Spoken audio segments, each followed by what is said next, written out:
Welcome to our show, Who's Writing? This is a series where we interview all the members of the Woodward staff.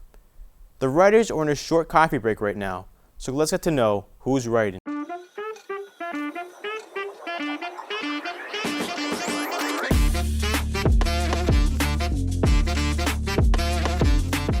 Welcome back, everybody, to Who's Writing, presented by the Woodward. We got a great guest today. We got Vincent Goldschmidt. How you doing today, man? I'm great, Felix. How we doing?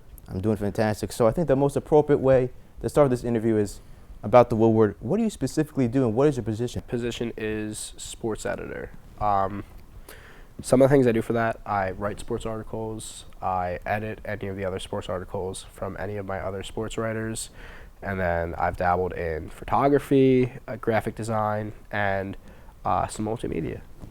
All right, so what is your favorite part of your position as sports editor for the Woodward? I like the articles. Growing up, reading a lot of articles, primarily around sports has been, being able to kind of do that's been huge. But even just like the experience as a whole, I like working with the other writers. The multimedia has been fun. I've traveled to a couple different locations for photography. So just the entirety of the job, and just anything that comes along with it. Fair enough. You've written a lot of articles for the Woodward. What was your favorite article to write? My favorite article? Yeah. Not like video, not like photo, Okay. just an article that you made. I really like any of the interviews I've done. So the student athlete spotlights I've done have been good. I interviewed baseball coach Jason Thiel last year, which was that was a good experience. I think just kind of talking to athletes and people in sports around campus has been a lot of fun, just because in like a small Northeast PA private institute, and then even just D3 sports, there's not a lot of media.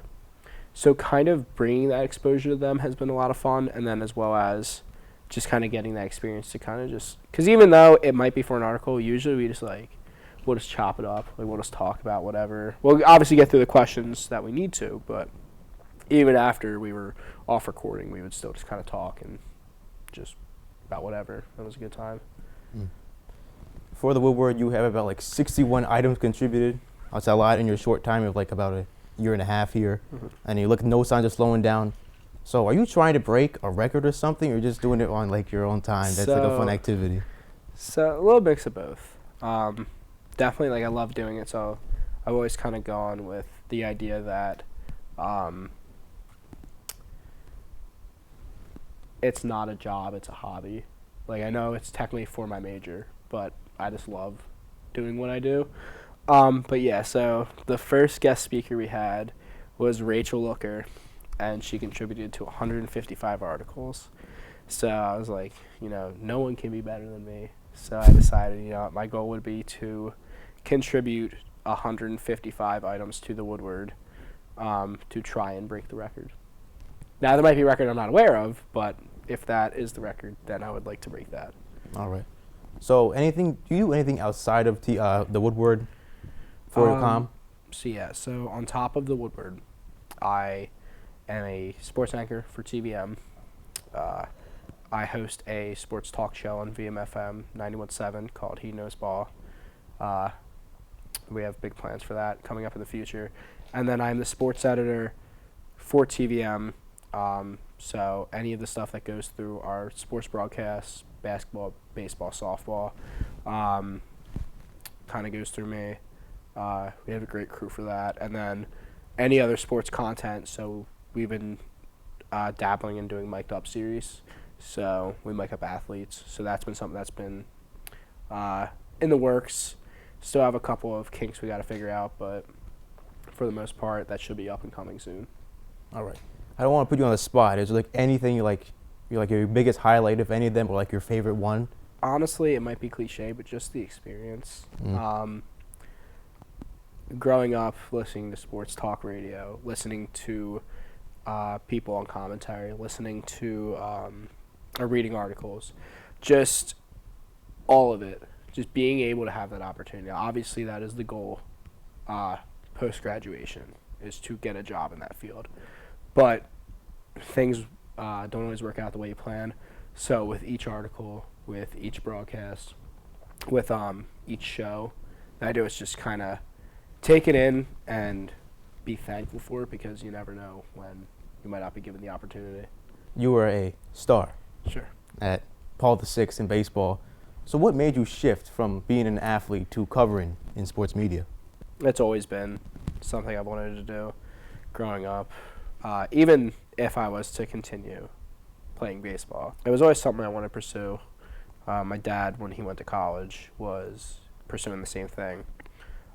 Went down there, played 1 year baseball, and then realized that he wouldn't be able to balance both. So I think, fortunately for me, I prioritized school, which was probably the first time I'd ever done that, over athletics. So I think kind of realizing, like, hey, as much as you love playing baseball, your career is going to end at some point anyway. Might as well not miss the opportunity to come here and then do all the broadcasts and the radio and the articles. We're going to shift away from Marywood, talk about like more like your personal side, your opinions and stuff. Yeah. So right away, I know you're a big sports fan, big baseball fan in general. So I want to ask you a big question. Is Barry Bonds a Hall of Famer? Should he be in the Hall of Fame? I do believe so. Why? Well, first off, as much as people are critical of steroids, he is technically the home run leader. I understand people don't accept him as that. The Hall of Fame has now sort of become less about their accolades during their career and more about, if they're a good person. Barry Bonds necessarily wasn't a great person. Kind of hated by some of his teammates. But, I mean, the dude was a baller. Even before the steroids, you look at his career in Pittsburgh alone, Hall of Fame career. So I know it's controversial, but I'm a big get Barry Bonds in the Hall of Fame guy. What is your most used app on your phone? Most used app? Yeah, most time on spent. I've been on TikTok a lot recently. Probably probably TikTok or Snapchat. Been going on Twitter or X the past couple of days. And then Spotify is usually up there. If you were stranded on a deserted island and you only bring 3 things, what do you bring in, Vinny? Bringing a flare gun. Mm-hmm. Hopefully a plane comes by, shoot up, they can help me. All right. Bringing food. Need food to live. You don't eat, you die. You know what else you need to have to live? You need water. Water, okay. If you don't get water, you die. So mainly survival things. I know people think about luxury. When you're on a desert island, you don't know what else is out there. I can make a steak from some sticks to fight off some wild animals, but I think I'll be all right. All right. And before we end this interview, is there anything you want to say to your audience about, like, anything you want to mention about yourself, about the comm department, anything to get off your chest? Just check out the Woodward, check out BMFM, check out TVM. Just support Marywood Multicom. It's a great program, and I would love to see, we've already made a bunch of improvements. I would love to see more improvements come, and it'll happen if we get more eyes on us. Thank you, everybody, for tuning in for this amazing episode of Who's Writing, presented by The Woodward. To catch up on more articles, go to The Woodward for all of our amazing articles. Once again, thank you, Vinny, for coming on, and stay tuned for future episodes on The Woodward YouTube. Please subscribe and like the video.